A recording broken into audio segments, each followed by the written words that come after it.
Hello. Today we'll be having a little art and tea talk. Today I'm going to be discussing a theme that I created over the artworks that I've learned in my art history class for the past couple of weeks. And that theme is going to be, what is our history made of? And the answer to that is going to be organic media. A lot of the artworks that I've chosen today I found are all made of primarily organic materials, and I'm just wanting to discuss that theme over with you all with some afternoon tea. I think it's an English tea, an English breakfast tea, but it's the afternoon, so we'll have it as an afternoon English tea. But okay, let's get started. So for the first artwork that I've chosen to talk about is going to be the Funerary Urn, and this urn was made by Zapotec Maker or makers of Oaxaca, and this piece is made out of terracotta, which is much denser than your regular ceramic clay, and it's relevant to this piece, or at least the material of it is relevant to this piece due to the size of it. You see this piece and it looks like it's probably something small, something that you could just, hold in your hand. Sorry, drop the tea. But no, the size of this piece is actually around 5 feet, or at least 4 to 5 feet tall. And the figure that is being represented here is a male figure, and you can tell that by the lack of breast in the chest area. The ear flares that are being worn are made of jade because those are very prominent in this region.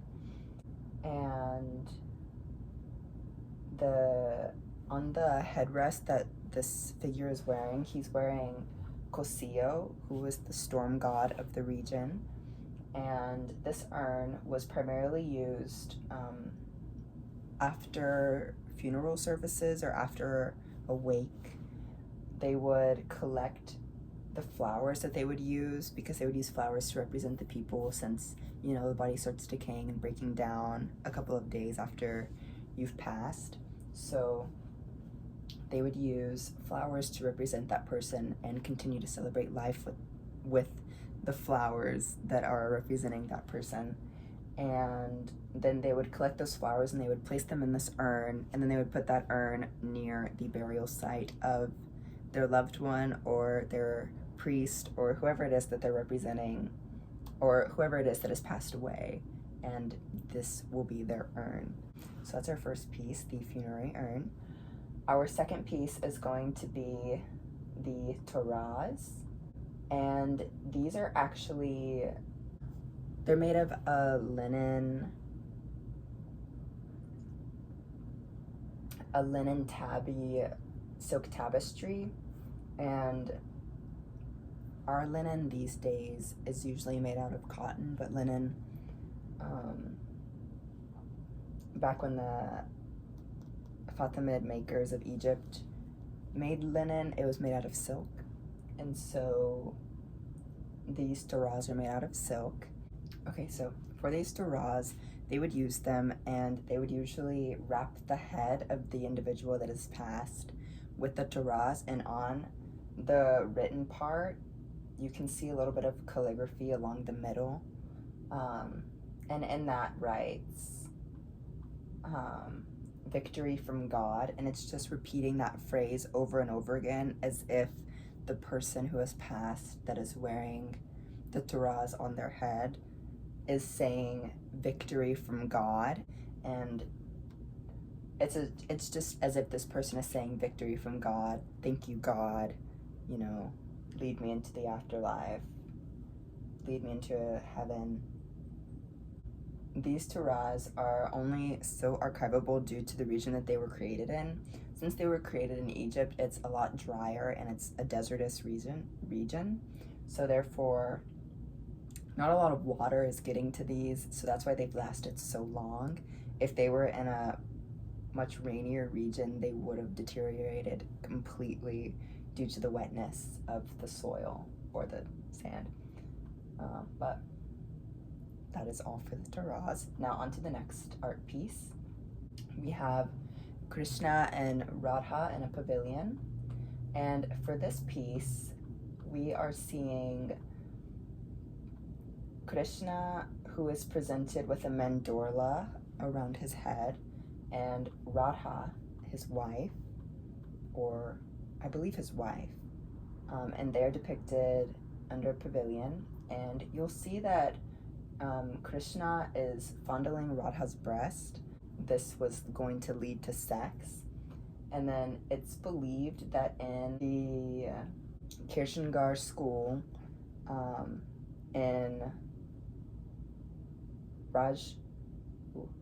Rajasthan, India, that they would use this photo to show young women or at least to teach young women what to expect whenever it came to getting into a relationship with someone that you're expecting or like believing that you're going to end up having sex with. They would show this to the young women to prepare them for that experience. But the material that this is made out of is paper. Okay, so for our next piece, we have Mother and Rebellious Child.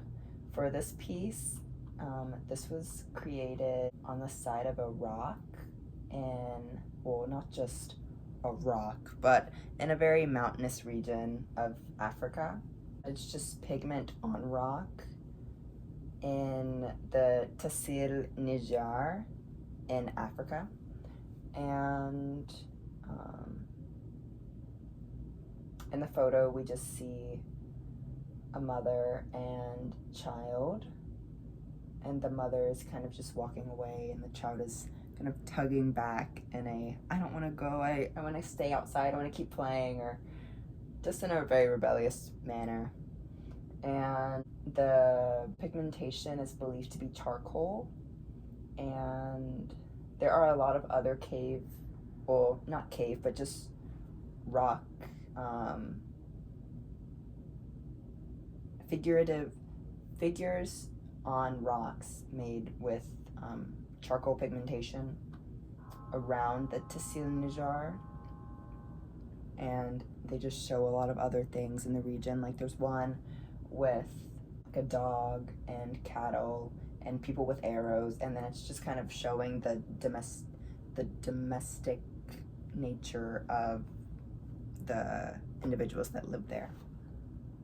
And then for our final piece, this is Saartjie, and this was a piece created by Shayna Sutton, who was a past student of UTA. And for her piece, she is relating her figure to Sarah Bartman, and she's just saying, or at least she's representing how there is a one motherness to the women, or at least I believe in direct relation to Sarah Bartman, the region that she was from, the region that Sarah Bartman was from, I believe the Khoi people in the west region of the Cape Colony. All of our DNA relates back to, I believe it was just one woman from that region of Africa, and then it's just this kind of one motherness. In her piece, you'll see that there's a little table out in front of her figure with a mirror, and then that mirror is just so that whenever you're standing behind the figure in the artwork, you see yourself, and that you see yourself in that figure, and also just you are, as in kind of you are a part of that figure. That figure being the one mother and how we are all interconnected. Okay, and for the Saartjie artwork by Shayna Sutton, her artwork is made out of, I believe it was cardboard. It's made out of cardboard, and other found materials, like that table and the mirror were found materials, but the cardboard itself is just an organic material because it's just a recycling of other materials. And yes, but okay, I hope you enjoyed listening, and yes, thank you for watching. I'm gonna finish up my tea. It's still pretty warm. I didn't really sip on it that much, but thank you for watching. Bye.